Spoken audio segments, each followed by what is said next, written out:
Hello, my happy readers. It's Shed Time Stories with Issy. Are you ready to share a new story?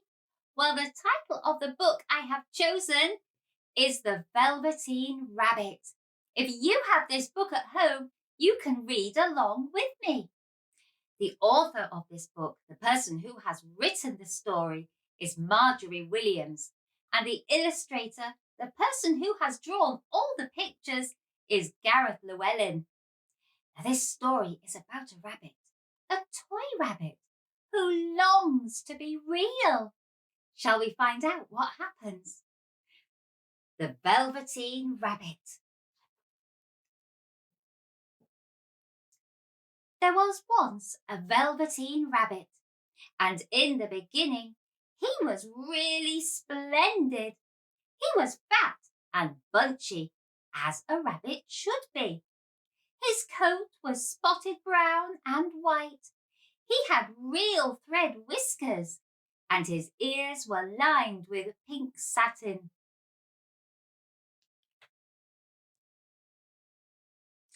For at least 2 hours, the boy loved him.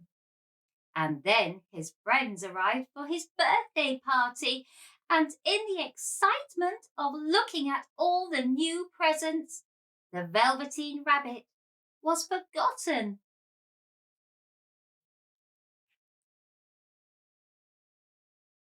For a long time, the Velveteen Rabbit lived in the nursery toy cupboard, and no one thought very much about him. He was naturally shy, and being only made of velveteen, some of the more expensive toys snubbed him. The mechanical toys thought they were very superior. They looked down on the other toys and pretended they were real. The Velveteen Rabbit could not claim to be real, for he didn't know that real rabbits existed.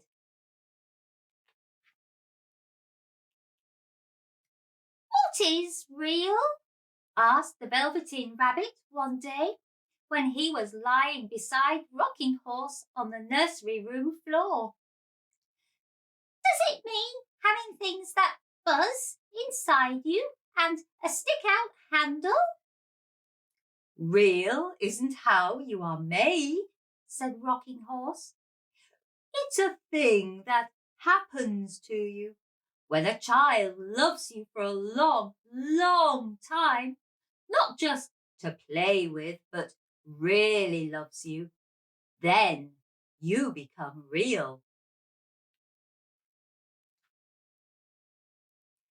There was a person called Mum who ruled the nursery.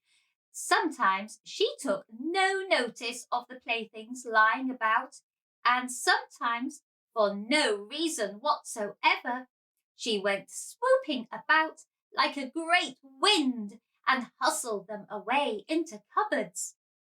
She called this tidying up, and the playthings all hated it, especially the metal ones. The Velveteen Rabbit didn't mind it so much, for wherever he was thrown, he always landed softly.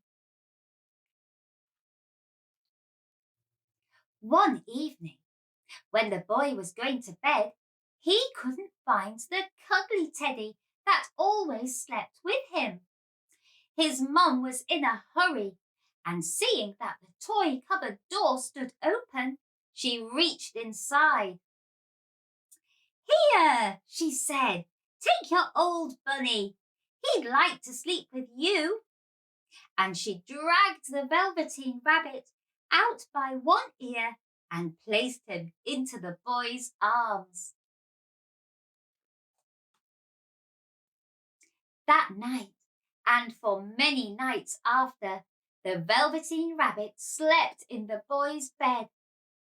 At first, he found it rather uncomfortable, for the boy hugged him very tight. He rolled over on him, and sometimes he pushed him so far under the pillow that the Velveteen Rabbit could scarcely breathe.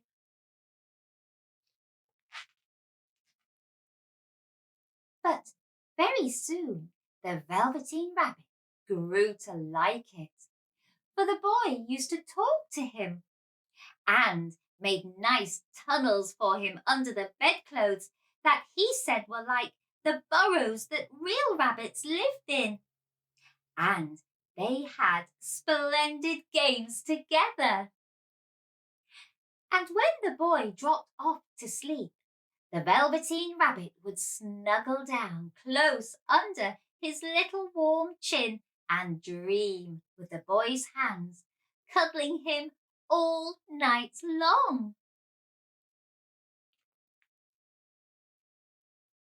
Soon spring came, and they spent long days together in the garden.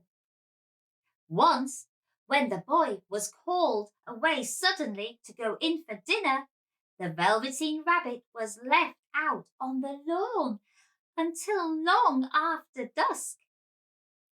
The boy couldn't go to sleep without the Velveteen Rabbit, and Mum had to come and look for him with a torch. "You must have your old bunny," she said. "Fancy all that fuss for a toy." The boy sat up in bed and stretched out his hands. "You mustn't say that," said the boy. "He isn't a toy. He's real."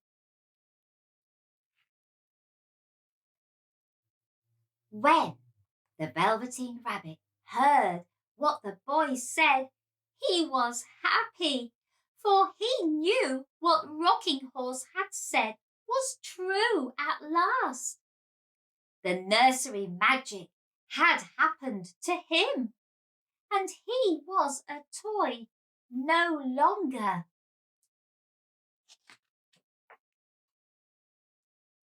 He was real. What a wonderful story! The toy rabbit learned that being real meant being really loved, and that was special. I hope you've enjoyed today's Shed Time story. And if you want to like, share, follow and subscribe to Shed Time Stories, then you will be ready for the next book for us to share together. Bye-bye.